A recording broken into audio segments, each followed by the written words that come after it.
This deal was supposed to make me $10,000, but I actually only ended up with a little over $100. This was a Novation deal, and it was for a 3-unit property. Now for this deal, I was the investor along with also being the listing agent. I thought I had everything handled. But what happened next was having to deal with repair demands, delays, and last minute having to bring a $7,500 check to the table. Now with that being said, this deal in particular made me rethinking Novation deals as a whole. So let's talk about what fell apart and what I would do exactly differently if I were to look at a deal like this again. Now let's start from the beginning. One of my team members actually cold called this lead, and the lead said that they wanted to sell. The next step we did was set that appointment, and I went on the appointment myself. This property was a 3-unit multifamily property, and I went up, met with the seller, everything went well. Went through, met with some of the tenants, and at this current point, I'm not looking to, buy a rental. So our main exit strategies with this one was either a Novation deal or it would just end up being a listing for me, just because the seller wanted a higher price point than if it were to be a wholesale deal. It just didn't make sense because the seller wanted that higher price for us to be able to offer a wholesale price. So after I walked through the property, I went back and ran some numbers to see where we would need to be at. And it turned out the current market value of the property was around $225,000. Now, the seller wanted $200,000. It was no ifs, thens, or buts. Like, he was locked in on his $200,000 price. So it came to a point where I sat down with the seller and said, we can go this route or we can go this route. So I gave them 2 different options, and the routes I gave him was a regular listing option of me just listing it, and a Novation option where my company novates it, but also I'm the listing agent. So it's a nice little bonus, either way, whichever option that they choose. And surprisingly, they chose the Novation offer, where in that case, I told the seller that you don't have to worry about closing costs, you don't have to worry about realtor fees. Our company will cover that for you. And let's say we go under contract, future down the road with the buyer after we put it on the market, and the buyer does have some things that they want covered after their inspection period, whether that's, little minor things, or maybe the FHA or VA appraisal says you have to get this fixed before we can move forward and close with the property. We told the seller that we will take care of it. My company will take care of it. And the seller was like, yes, I want to go the Novation route because they don't want to worry about anything. They want everything done. All they want is their money in a timely manner. So it was perfect. We decided to go the Novation route. I explained everything. And if you are doing novations, make sure you're fully transparent. Let them know that your company is in this to also make money, because there's a lot of investors out there that are not transparent with the novation process and leaves the sellers completely blindsided. So let them know your company is out there to make money as well, because at the end of the day, the seller is going to see what you make on the HUD, also known as the closing disclosure, also known as the closing statement. So the next thing that was done after that is to make sure we get the agreements out. So the seller signed that Novation agreement, and the price we agreed upon was $200,000. Now I told them in its current condition, the property is worth around $225,000. So the list price I put it out at was $224,900. It looks like a slight discount. And that's what they were fine with. Everything worked out. I explained all the agreements to them and they signed. So the next step was getting some professional photos and getting this bad boy on the market. So finally got this property on the market, had a good amount of showings, even had some sight unseen offers and a cash offer. So after reviewing all the offers, came to a conclusion with one solid offer, and this buyer did not even see the property. And that offer price came in exactly where we wanted to be. So we have a full price offer, but they want an inspection. So, that's all good and stuff. That's fine with us, getting an inspection, go for it. It's on the market, so usually a lot of buyers want an inspection. So what we did, we went under contract with that buyer, the seller signed, the buyer signed, we got into escrow, open escrow with the title company, everything is all good to go. Now, the buyer went to the inspection. This, I believe, was their first time actually walking the property. And after the inspection, there was some things that came up. And let me just tell you, that buyer wanted a good amount of stuff to be done with the property. Now, remember when I told you before that my company was taking care of anything that the buyer was gonna be, asking for during this process? So that's where everything changed. So next thing you know, the agent's reaching out to me and says the buyer wants this, this, this, this, and this done. I'm telling you, like, the amount of stuff they wanted done was probably well over $10,000 in costs. And I'm not about to, a smart investor isn't about to give a buyer $10,000 and just start working on the project. Or I'm not also going to go in on this property that I don't own. This is a novation, so the property isn't in my name. I just have an agreement with the seller. I'm not gonna go and put work into it just in case this deal falls through and I'm out 10K. So what I told the buyer is that what we'll do is we'll provide $7,500 in seller concessions. So that would be out of my company's profit.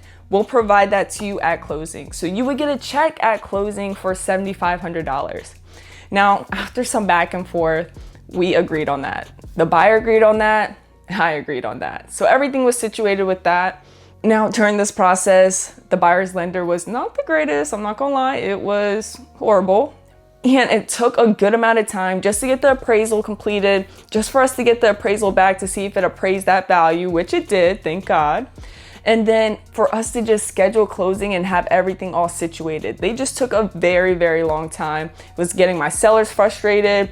I had to continue to calm my sellers down. Everything ended up working out until closing day. So at this point, as closing is coming, we get the closing disclosures, right, through our email. And I'm knowing that I'm gonna make around 10,000. Right? I'm gonna make 10,000 even with having to deal with the 7,500 fee and everything like that and all the other expenses involved. I know that my company is gonna make a still good amount, everything's going to work out. Now, this lender decides a couple hours before closing and says that the check that my company has to give to the buyer, the $7,500, $7,500, that cannot be taken out of my profit on the HUD, on the closing disclosure. That has to be out of my pocket personally, and I have to write a check at closing. This is a couple hours before closing, right? We get this email. And I'm not gonna just stop the deal and be like, nope, I'm not doing that, and then we don't close and we have to go through this process all over again with someone new, per se. So I have to write a check for $7,500 just because this lender is being so picky and does not want to deal with that. So the thing was, the initial closing disclosure, the title company wrote it out as separating, taking the $7,500 out from that. But like I said, a couple hours before, the lender said, nope, we don't want it that way. We want it where my company takes the $7,500 out of my pocket and not on that disclosure, if that makes sense. So with that being said, the last closing disclosure that we all signed, the seller signed, the buyer signed, and everything was all good to go, that disclosure showed that my company was making a little over $10,000. But that was completely false. I mean, it was right on the disclosure, but I did not make that. Now, the $10,000 that I got a check for my company at closing, you gotta remember, they gave me a check of $10,000, but out of my pocket, I wrote a check for $7,500. So now I'm at $2,500. If I'm doing just simple math, really it was a little over $3,000. And with it even being $3,000, it's okay, that's my profit, right? No. Nope, not at all, because you got to think about it. Whenever something's on the HUD, we got to make sure that taxes are set aside for that. So if my company takes roughly 30% set aside for taxes from the profit, the gross profit that we gain. So if I'm taking 30% from that $10,000 price that was on the HUD, the closing disclosure, 30% of that is $3,000. My so-called profit was $3,000. Like, come on now. Like, if you guys are keeping along, the numbers, I'm just doing simple math right here, but really my total profit was like $108 just because setting money aside for taxes from money that, you know, I didn't even make. The company didn't even make, of us having to do it this route of writing that check out to that buyer of $7,500. Now, if we went the other route and it was taken out of the HUD price that my company was supposed to make, then it would be completely different, because let's say I was gonna profit $3,000 from that. 30% of $3,000 is like a huge difference, compared to 30% of $10,000. So as you can see, I was not expecting this at all. Like, from the initial jump, my company was supposed to make $10,000. We budgeted at, you know, it was super tight, but we made it work, right? $10,000, but then out of the nowhere we have to pay $7,500, and then out of nowhere I have to, you know, pay that out of pocket instead of it being on the HUD. And those little differences make a big difference. So that definitely taught me a lot about doing tight margin novation deals. Now, it's a lesson learned. I didn't lose out on any money because we made a little over, you know, $100, right? You know, that, I mean, it gets me coffee if I wanted coffee, right? But another bonus is I also listed this property. So I made a good amount of money with listing the property. And if you guys want to see how much I made just from listing this property, with it being a 3-unit, and I put it on the market for $224,900. You're gonna wanna make sure you check out this video. I'll leave a link up to it up here, or I'll leave a link in the description of the total breakdown of the realtor calls and how much I take home. But yeah, as you can see, it's crazy how a big margin, $10,000, can just shrink into such a small amount. So I hope this video helped you. What I would have done different was maybe not take it as a novation deal. I would have just, you know, took it as a listing and moved forward that way. But what I also could have done is, you know, talk with the sellers beforehand and say, I'm not gonna pay for any inspection, you know, any costs that occurred during inspection period. I can say, I'm not gonna pay for realtor fees. I'm not gonna pay for closing costs.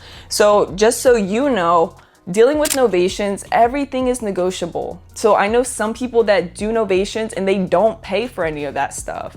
Me personally, I don't know. I just do it sometimes because it just all depends on the per deal basis.